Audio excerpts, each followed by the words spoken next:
ঘন্টা লাগবে ক্যামেরা এনে যাবে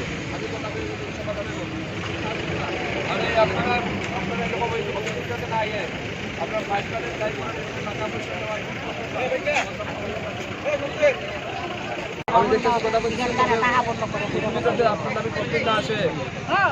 ঠিক আছে সাইড দেন একটু সাইড দেন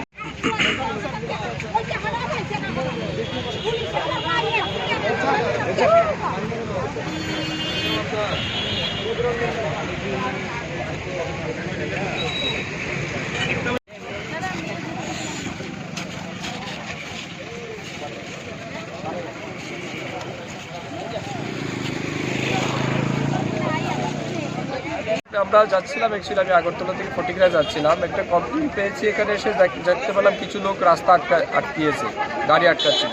তো তাদের অভিযোগ হচ্ছে এখানে নাকি ট্রাফিক সবসময় বসে এবং স্পিড ব্রেকার না থাকার কারণে খুব স্পিডে গাড়ি যখন চলে এখানে প্রায় সময় অ্যাক্সিডেন্ট হয় তো অ্যাক্সিডেন্ট যাতে এখানে কম করা যায় তার জন্য তারা গাড়ি আটকিয়েছে তো আমি তাদের অভিযোগ শুনেছি এক দুইজন ট্রাফিকের নামেও তাদের বিশেষ অভিযোগ আছে তো এটা আমি শুনেছি আমি এই ডিস্ট্রিক্টে যিনি কনসার্ন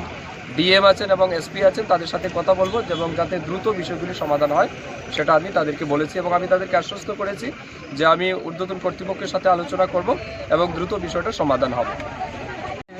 মুখের মধ্যে ডেলি অ্যাক্সিডেন্ট হয় অ্যাক্সিডেন্টের কারণে আজকে আমাদের ওখানে আবার একটা অ্যাক্সিডেন্ট হয়েছে সবাই আমরা গ্রামের সবাই এখানে বলছি যাতে স্যার মুখের এখানে ব্যারিকেড দেওয়া হয় আর গাড়িটা হচ্ছে খুব স্লো যায় এই কারণে আমরা দাবি করছি যে আমরা এখানে ব্যারিকেড দিই আজকেও কি অ্যাক্সিডেন্ট হয়েছে? হ্যাঁ ওখানে এইমাত্র অ্যাক্সিডেন্ট হয়েছে অ্যাক্সিডেন্টের হওয়ার পরেই আমরা এখানে আবার এখানে লোকজন নিয়ে মানে বসে আর সেখানে ব্যারিকেড দেওয়া হয় আর একটা অভিযোগ উঠেছে ট্রাফিক নাকি এখানে হ্যাঁ এটা মানে তারা অনেকের কাছ থেকে পানি কাটে অনেকের কাছে পানি কাটে না অনেক সময় গাড়ি দৌড়ে আটকে যাও তারা পানি কাটে তাই আপনি কি ভাবছেন ওইটার জন্য কি ঘন ঘন অ্যাক্সিডেন্ট হচ্ছে? না অ্যাক্সিডেন্ট তো এখানে গাড়িগুলো যেমন আইতেছে পুলিশে আটকে বেড়াতে অনেকে তাইসে জায়গা অনেকের মাথার মধ্যে হেলমেট থাকে না এখানে গ্রামের আছে অনেকে বাগান কাটতে যায় সকালবেলা অনেকে রাজমিস্ত্রি কাজে যায় এখান থেকে এখানে কাজে যায় হেলমেট হয়তো দেয় না না দেওয়ার জায়গা তখন টাইম না যায় তারা দিকে তখন যে অ্যাক্সিডেন্টটা হয় এখন আপনাদের মন্ত্রী আসলো মন্ত্রীর কাছে কি দাবি জানাবেন? হয়তো আমাদের এখানে খালি ট্রাফিক থাকতো বা যেন ব্যারিকেড দিত ব্যারিকেড তারা এখানে যাতে স্পিডটা কম হয় এখানে মন্ত্রী কি আশ্বাস দিলেন? উনি তো কইছেন এসপির সঙ্গে ডিএমের সঙ্গে কথা কয়ে তাই না এখানে ব্যবস্থা করে দিচ্ছে